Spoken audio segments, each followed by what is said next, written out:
Welcome to Demand and Disrupt, the Disability Podcast. Here, we will learn to advocate for ourselves and each other. This podcast is supported with funds from the Advocato Press, based in Louisville, Kentucky. Welcome to Demand and Disrupt, a disability podcast. I am your host, Kimberly Parsley. And I'm Sam Moore. How in the world are you today, Kimberly? I am doing great. Sam, how about yourself? Oh, loving every minute of being inside. This is one of those days you need a heater as we speak. You do. It is chilly here in Kentucky today.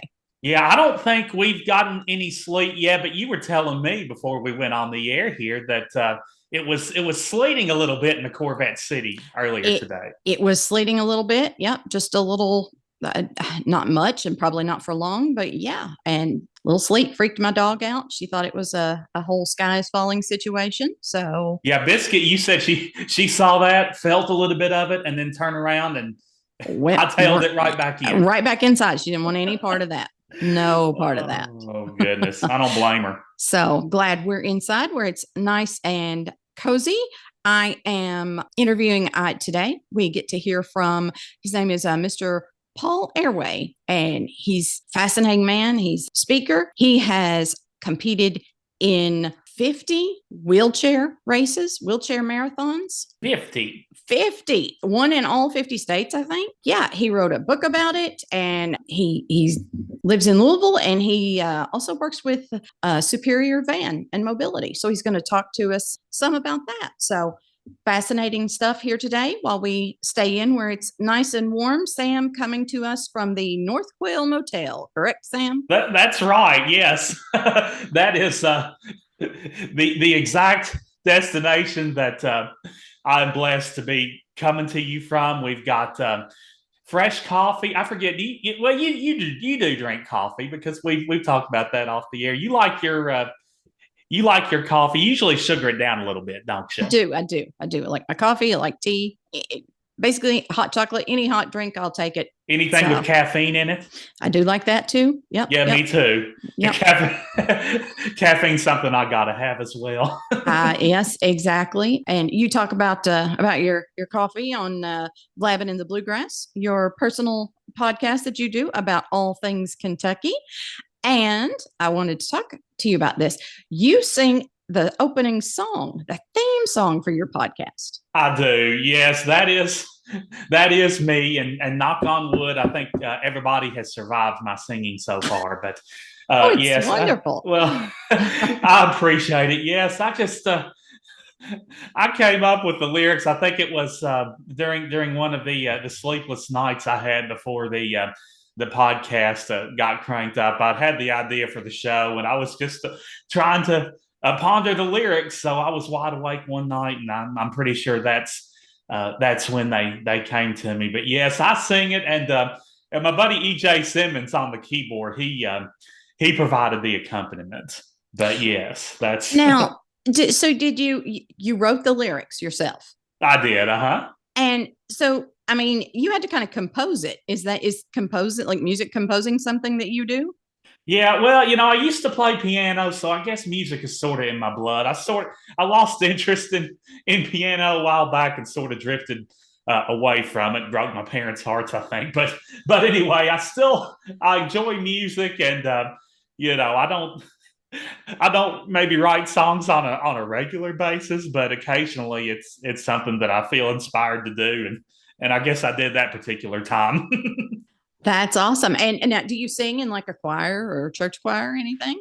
Not a choir per se. I do sing at my church. Free plug for First United Methodist Church. Yes, I do sing there on occasion, and I'll do one or two songs here and there with the accompaniment of EJ Simmons, who leads music in our early service, or sometimes I'll roll with Nikolai Peak, who leads music in the traditional service. So, shout out to EJ and Nikolai. But yes, I'll occasionally sing in church.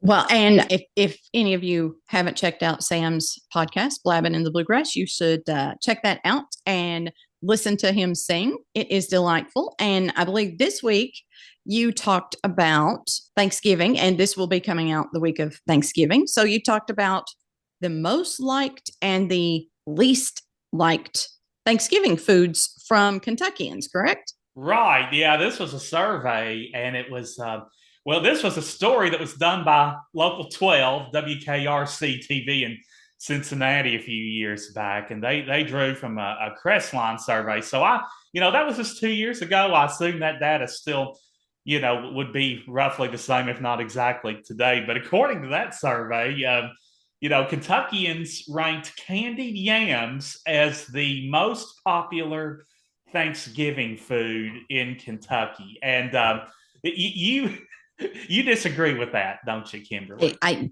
don't get it. I don't. They may be eating something different from what. No. I'm sorry. Now, the least favorite, or the least popular food at Thanksgiving among majority of our fellow Kentuckians is cranberry sauce, which I don't crave myself. Yeah, I'm good.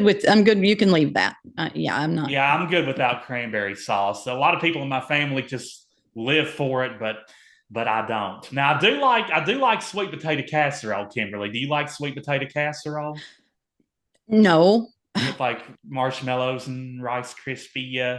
Krispies in there and things No, like that. and is a sweet potato and a yam, are those two I mean, things? they're yeah, they're basically the same. But and I guess the sweet potato casserole, it's a little different than the candied yams because the sweet potatoes are like almost mashed, if you will. So Okay. it's sort of like a mashed sweet potato with white Rice Krispies and marshmallows in there and so forth. But I do like that. Although the candied yams, I can sort of take them or leave them, even though apparently a lot of Kentuckians love them. Apparently, yeah. So, what is Um, your favorite Thanksgiving food? oh gosh, I love me some macaroni and cheese, especially my mama's. She makes the best, and the dressing's okay. I like it in small doses, but not in large amounts. Last year, my cousin, who's developed a habit or a hobby of barbecuing in recent years, he actually brought ribs to our Thanksgiving party last year, which I loved. I just pigged out on the ribs. I'll take ribs over turkey any day of the week. Sorry to you turkey lovers out there. Don't hold it against me, but I'd rather have ribs. And I'm sure you're pretty partial to ribs as well, Kimberly. Have you ever had ribs on Thanksgiving?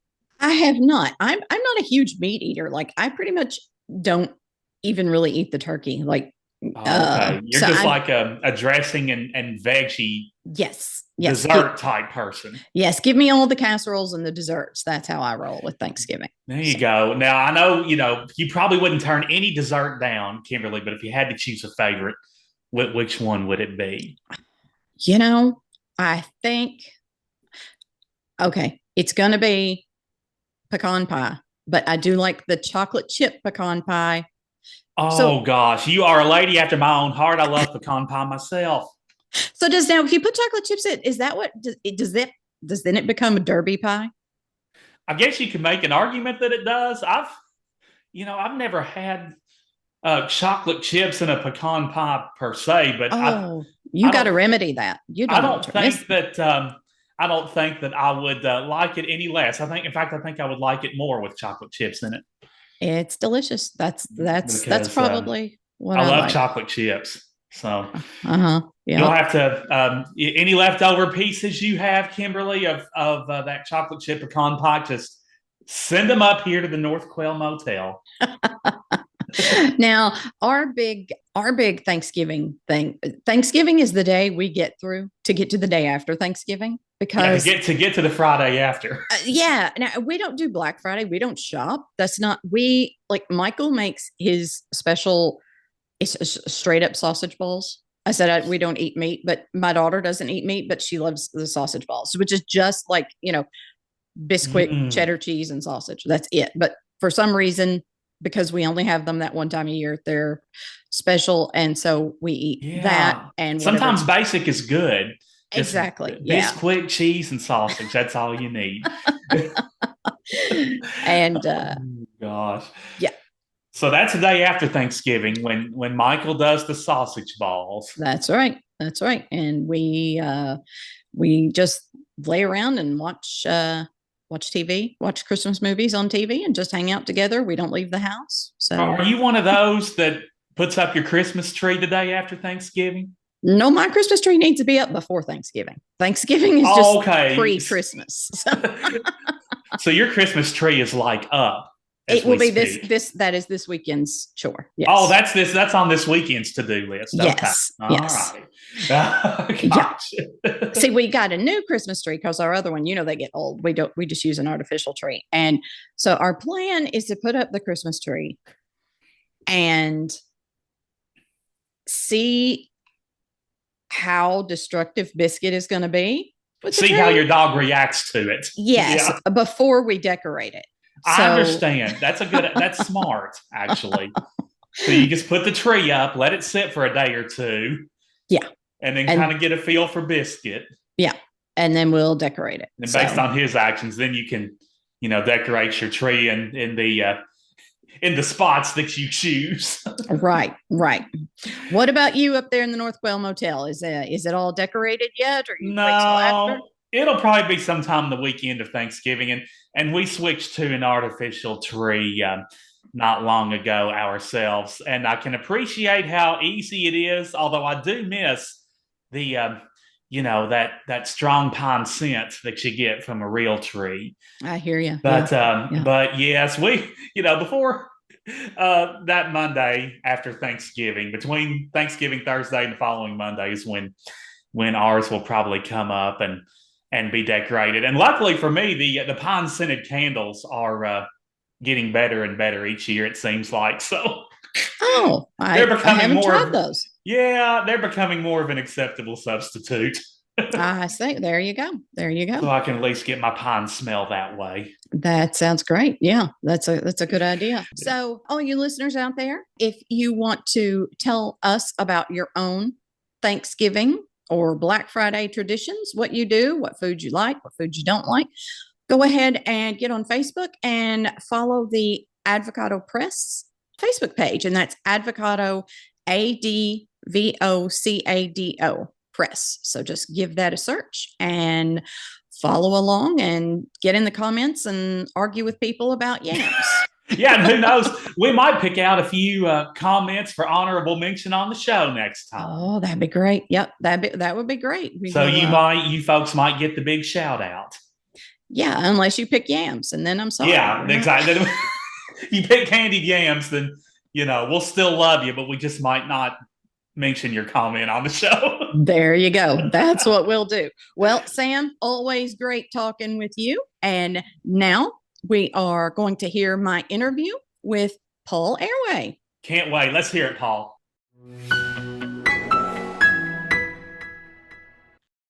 And I am fortunate to be joined today by Paul Erway.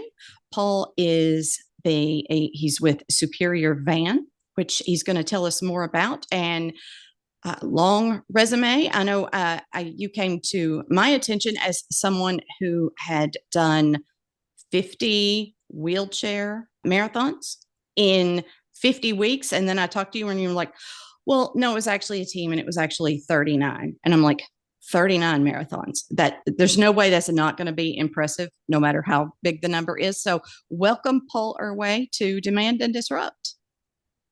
Great. Thank you so much, Kimberly. I appreciate it. So tell me about the marathons. Tell me how that came about, and tell our listeners about yourself. You're a very busy guy. Yes, where I grew up in Pennsylvania, and it was kind of backwoods. Wasn't possible to have bicycles because of the dirt roads and stuff. So my father brought us a pony. And he kind of knew that life would be tough and you have to get back on your horse and life is going to throw you.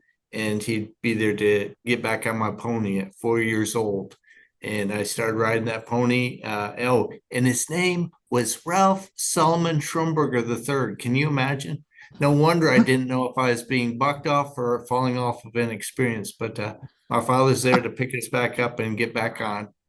And he was so right, is to ride those Appalachian Mountains the fall with a plethora of leaves, or the wintertime with all the snow, and how quiet it was. It was just amazing rides. But I started getting bigger horses, bigger challenges, and showing horses 11, training my own horses 16, went to college for horses. Wow. Thinking I'm going to ride horses the rest of my life, right? But I didn't do a traditional college. I apprenticed with Terry Thompson, one of the top reining trainers in the nation. And he said, Paul, you're doing a great job. When you graduate, I want you to stay on and go on the national show circuit with us. So you imagine I was counting on the days, the hours to graduation. But the last weekend of college, you got to go celebrate with your fellow classmates. So I was drinking, we were partying, double date kind of thing. So I let my best friend drive because he doesn't drink. We took that precaution. But 1980, there was no seatbelt law. There was no seatbelts in the back seat. And so I'm sleeping back there with my girlfriend, and we just came to a Y on the road construction, cinders on the road, and just fell into that ditch. In that instant, my horses were taken away forever. Mm-hmm. Because I broke T4 through 6 were shattered. So I'm a paraplegic. And so now I ride a chrome pony every day. Wow. And how old were you when that happened? I was 21. 21. Goodness. So obviously you had learned to get back up. You learned resilience. So tell me how that went. Well, as you know, my father was right. Life is going to throw you, and you have to get back on. And so I went back to that college to get the books, because I sure didn't worry about books before. I was going to ride horses. And in the next room at this college was this gentleman with spina bifida. He was a little guy. I was 6'3" at a small town. So I was the tallest one in the school. So I did football, basketball, and track. And this little guy, we're going to lunch. He said, see that telephone pole? I'll race you to it. Mark, this little guy wants to challenge me. Yeah, I'll race you. Well, he smoked me. Oh my gosh, I was so embarrassed. So right then, I thought, if I'm going to use this wheelchair, I'm going to push as fast as I can. I want to beat Mark. And that started the acceptance of the wheelchair. That started my racing, the love of trying to push his chair faster. And so as I got improved on the racing chairs and everything, I started doing better and just found out about racing that way and competing in track. So it was great times back then. Awesome. So how did the idea for doing 50 marathons come about? Yeah, so started racing regionals, doing better, making it to nationals. They said, maybe you can make the Paralympic team. Wouldn't it be great? So I started training harder, doing better at nationals. And I made the developmental team 10 years later in 1990. And I got to go to Colorado Springs, Colorado, the Olympic training grounds for 2 weeks for training. I made the developmental team that I got to go to the World Championships in Ace in Holland for 2 weeks. I'm competing at the world level of the World Championships. I got smoked over there. Oh my gosh. So I had 2 years to get ready for the Paralympic team. To make that, you wanted to make it. So I trained hard. I got an ex-Penn State football player to push me in the weight room and stuff. And then I go to Salt Lake City, Utah in 92. And this little guy shows up. He's only 15 years old. Now, he didn't smoke me, but he beat me by those split seconds that he went to the Paralympics and I did not. So have you ever lost a dream, that chance, that possibility, something you worked hard for? Sure. So I kind of, yeah. It hurts. So, yeah. So kind of put a damper in things. And so my mentor calls me up. He says, listen, you've never done the Boston Marathon. It's like, I'm going from track racing to doing 26 miles. He says, just do it for the experience because it's the greatest race in the US. And so I start training a little bit for distance. And I qualified because, again, I was fast enough to do that. I'm not going to win Boston. I didn't win to the Paralympics, or I didn't even get a chance to go there or anything. So I'm not that good, but I was good enough to get into the marathon. So I do Boston. Out of the 26 miles, I get 25 done, and all of a sudden I get a flat tire. And I said, I don't care. I'm going to crank it out with a flat.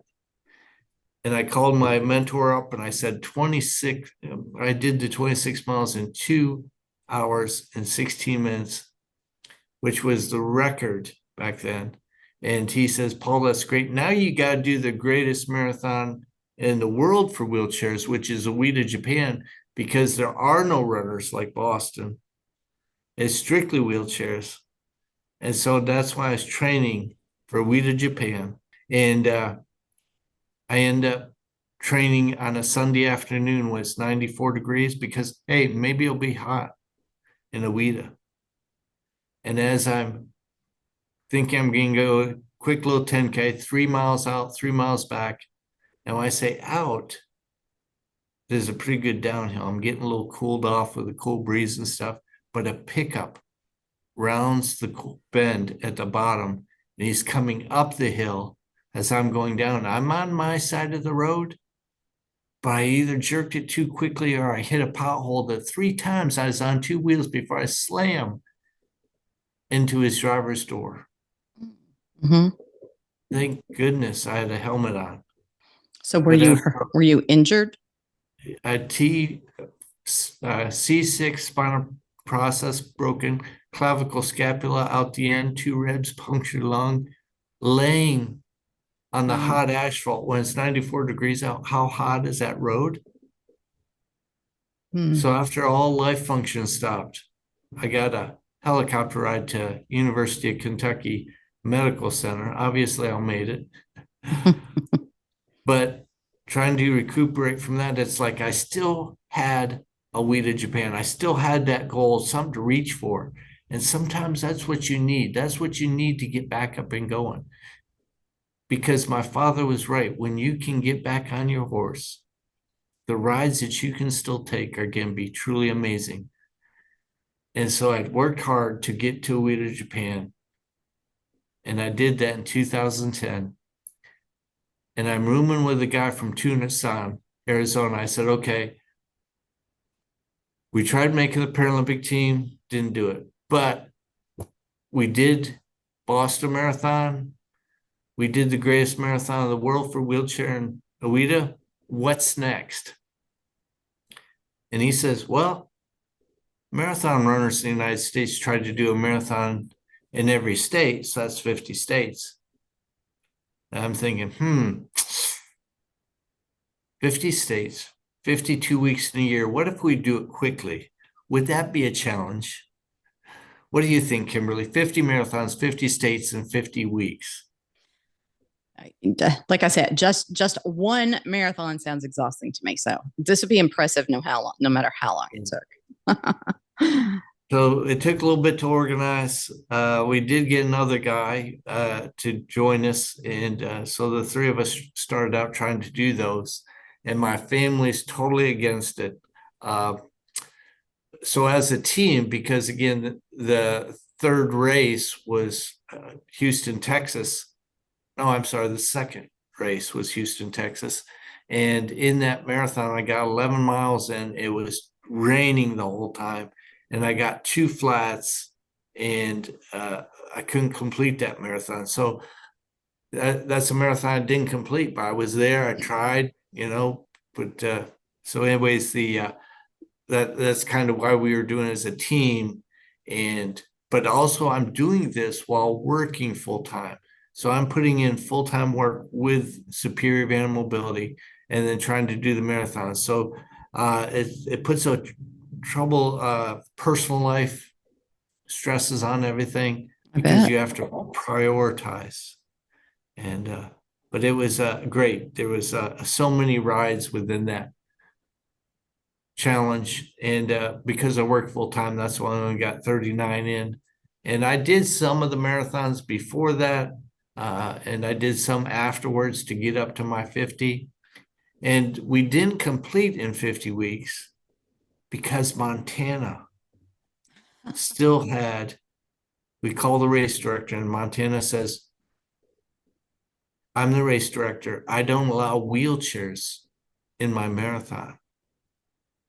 Are you kidding? This day and age, in 2013, they don't allow wheelchairs.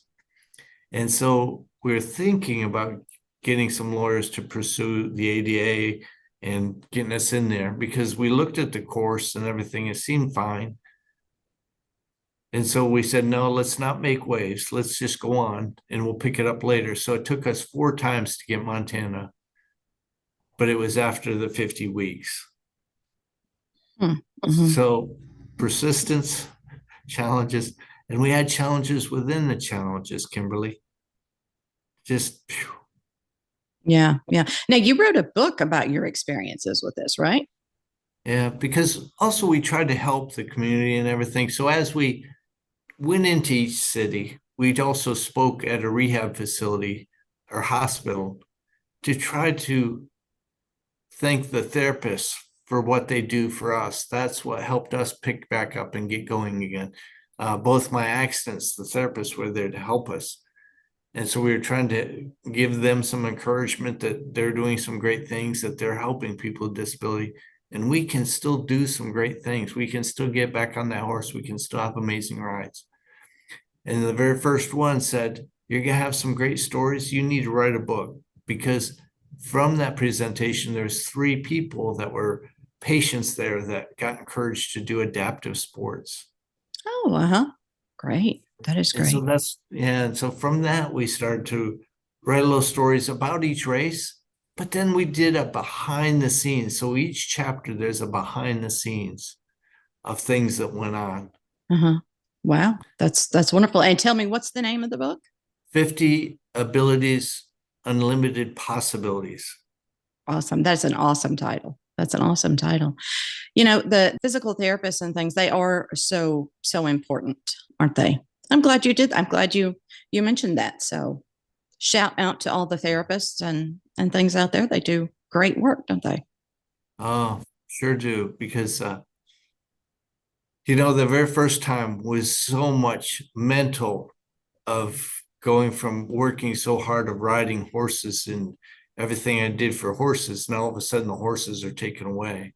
That's such a mental challenge. But the second accident, it hurt so bad with the burns and stuff. All the skin grafts, just the therapist being there to work with me to get me through that was more of the physical part than the mental, because I know I made it the first time. I can make it the second time, and I still had that goal to reach for. And it was a truly amazing ride. Can you imagine going to a foreign country like Ace Holland, and now I'm in Ueda, Japan? And so where would I be if I gave up? If I would have quit the first time and sat home and just worked the remote, or, you know, the second time saying that was enough. But look at what I was able to do, and the people I met, the situations that we had along that way. How long was your recovery from that second accident? The second accident was 2006, but it wasn't until 2010 I got to Ueda. So it's 4 years, and it's a little tougher when you're a little older. Yes, indeed. Yes, indeed. But also because of the difference of the skin grafts, you had to be careful with them. It's very thin skin, and then it just, it was tough. So did you end up from that second accident with any further disabilities after that? Or were you able to recover to your prior abilities? More of a thank goodness for doctors and physical therapists and stuff, because with the burns, I'd have to go to more of a burn clinic, and I would see the people with burned hands and burned faces and couldn't imagine what they went through, because mine was my back. But when I see somebody with a burned face, so it's appreciation of not just my own disability of being a spinal cord, but the appreciation of therapists and doctors working with burn victims, and because that's tough as well. So also for other people like yourself that are blind, I just have that appreciation for all disabilities now. Mhm. Yeah. So, Yeah, that is interesting. I know I have an appreciation also for other people's disabilities because you learn so much, don't you, from other people and how they overcome, and even little hacks and ways that they overcome their challenges. And I am an employee at the Center for Accessible Living, and here in Bowling Green, one of the calls that we get a lot is from people who have new spinal cord injuries, and so they have become wheelchair users, and they want information about wheelchair accessible van. And now in your spare time, I guess, when you're not marathoning, here in Kentucky, you're kind of the face of Superior Van Mobility. So tell me some about that. well, with my first accident, the first week, talking to the therapist, I said, can I still drive, and can I still have, what 21-year-old guys want to have? Right. And where women would ask, can I still drive and can I still have children, where men are kind of a little different there. But again, that importance to be able to go where you want to go, when you want to go, to be able to go driving again was so important for somebody. So I can truly understand why you're getting calls about that. But it is so blessed that I was able to work for a company that did the vehicle modifications, because again, I could show them off and show how they work and use and stuff, because I use a wheelchair. And it was such a blessing for me to get into the industry. And let me tell you a little story about that. When I got in the industry of adapting vehicles for a person with a disability, I met this gentleman, Ralph Braun of Braun Ability, and he had a disability of muscular dystrophy, not Duchenne's, but one of the other muscular dystrophies. So he saw his need of having a proper wheelchair, proper power chair and stuff. So he built one of the first accessible tri-wheelers. And he said, if this helps me, it's going to help other people. And I saw how small the company was in '84 and what he was doing. And he built one of the first accessible wheelchair vehicles to carry a scooter.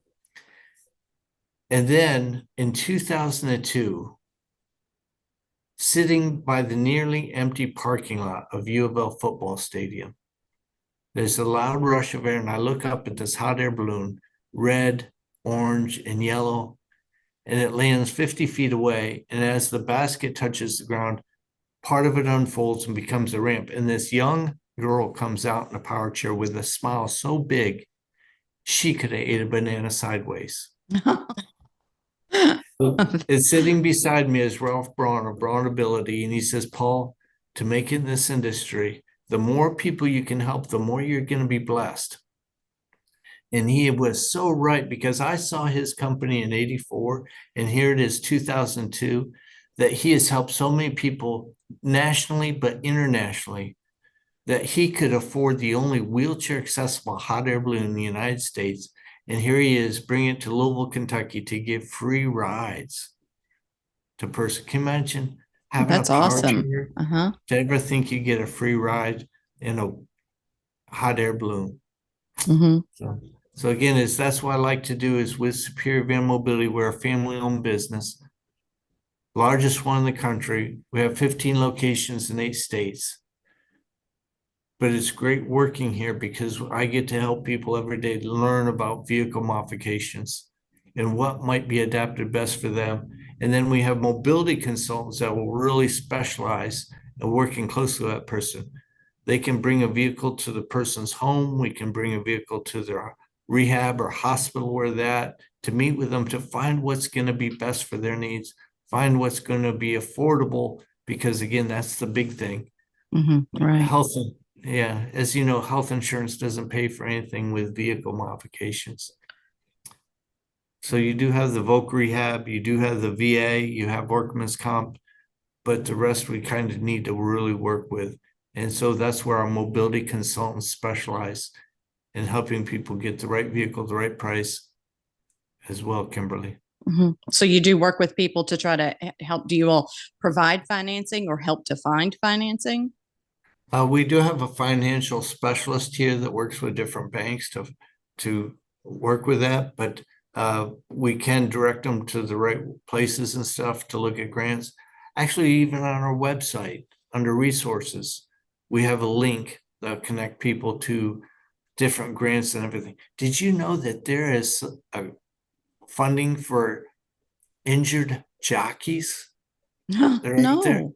So we've done 3 vans for jockeys that were injured while they're riding horses on the tracks. So, and then there's something for coal miners because, coal miners get injured as well. And then there's a grant for coal miners. So again, this website, because everybody has a little different needs, different situations and stuff. And so they can go to that and find something or call one of our mobility consultants to find somebody that'll help them, direct them in the right places and stuff. So we're very glad to help, Kimberly. People's needs are very individual in that regard, aren't they? Oh, every person's disability is different because look how many levels of spinal cord there are. As far as visual, did you know that there's a bioptic driving program for a person that is blind, but because of this, they can partially see, that we can help them out that way. Really? Yeah. And then there's the cerebral palsy. How many different levels of cerebral palsy are there, and then you have the progressive disease like MS and ALS and stuff that progress a little bit. So their disability changes. But look how many wheelchairs are out there, scooters, power chairs, everybody's choice of what they use. And then the vehicles, look how many different vehicles are out there, right? Yeah. So I will put a link to the website in the show notes, but do you know the URL for the website? Do you want to tell everyone now? Yeah, it is Superior Van, VAN, no S, just superiorvan.com. Awesome. That's easy. Yep. People can remember that. That's wonderful. So tell me, your story is you have done a lot. You really have. Do you rest? Do you ever just take a day and chill and rest? I'm afraid that day has come. Being 66 here in October, and after 45 years of using a manual wheelchair, all the racing, all the training that went into those years, the marathons and stuff, I'm afraid to say is last October, I gave all of my racing equipment to the new junior team in Louisville. And there was a gentleman there. He's 16 years old and 6 foot. So he fit my chair perfectly. And he was able to go to high school nationals to compete in my racing chair. So it's great to help that next generation. And so it's great to see. And so, yes, I've kind of rested from the racing now because my shoulders, arthritis, and rotators and stuff. But there's a great team in Bowling Green. Yes. Really? Yeah. Cameron Levies of Parks and Rec is really doing a lot with adaptive sports in Bowling Green, Kentucky. So you need to get connected with him and maybe get him on your podcast. Absolutely. We have had one other wheelchair racer, Matt Davis, is here in Bowling Green, and we've had him on before. But yeah, so I guess you would say adaptive sport has been very important for you, both physically and mentally, emotionally. Yeah, because you look at children, and that's why the Louisville team got started. And I think that's why BJ's has gotten started down there with adaptive sports, because a child with a disability, he might be the only one in the school, or there's just a couple in the school. But so the gym teacher is working with them playing basketball and stuff, but they have the child with a disability sit and keep score, or just not really participating. So with the adaptive sports, now they get to participate. So the Louisville team got 10 basketball chairs, so they can have children with disabilities in their chairs playing. But again, they can get some other people playing like in a gym class. So they have actually a basketball game, everybody using wheelchairs to play. So you said they feel part of that school, part of that organization. So it's great to really see them get started that way. So they're not just sitting on the sidelines and keeping score. They're actually participating in it. The other kids enjoyed that as well. That is amazing. That really is. Wow. And it's just so important to get back to realize you can compete. You can enjoy using the adaptive equipment, because again, there are others throughout the country using it. So I've competed against Matt Davis in the past. Have you, huh? Yeah. And Bowling Green has a good 10K race in October. Right. That was a fun one to do. That's for sure. Yep. The 10K Classic here. It's a big deal, probably coming up very soon. It is. Well, Mr. Erway, it has been wonderful to talk to you. So before I let you go, just tell me, what would you say to someone who maybe has just experienced that kind of accident and life is different now? What would you say to that person? Okay. Whether it is life or a horse that throws you, go get back on. The rides you can still take are truly amazing. Awesome. That's wonderful. Thank you for joining us. I appreciate it, everyone. Paul Erway, superiorvan.com. Thank you so much for joining us. Thank you, Kimberly. Thanks for having me on.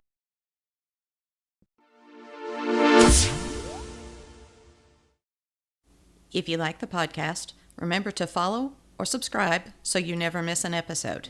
If you really like the podcast, we'd love it if you could leave us a rating or review on Apple Podcasts or Spotify or wherever you get your podcasts.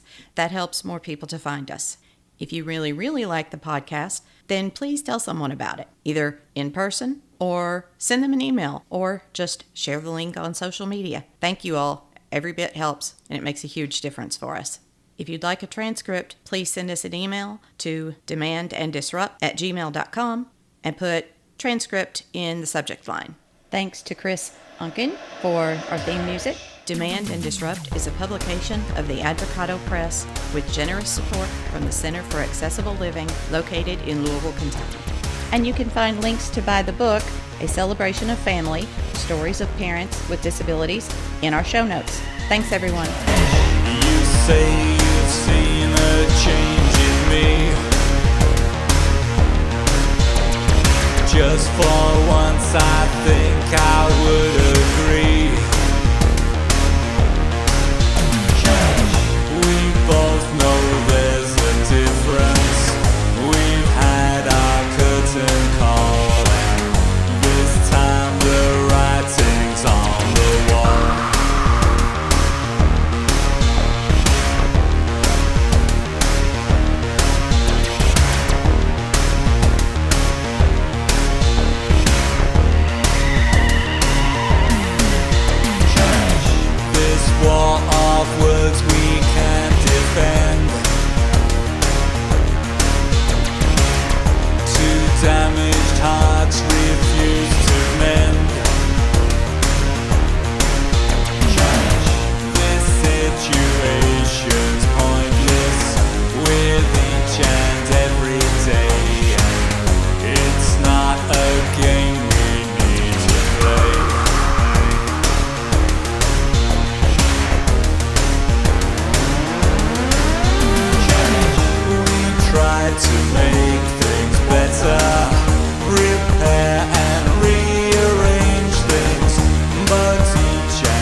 tried to make things better, repair and rearrange things, but each and every letter spells out the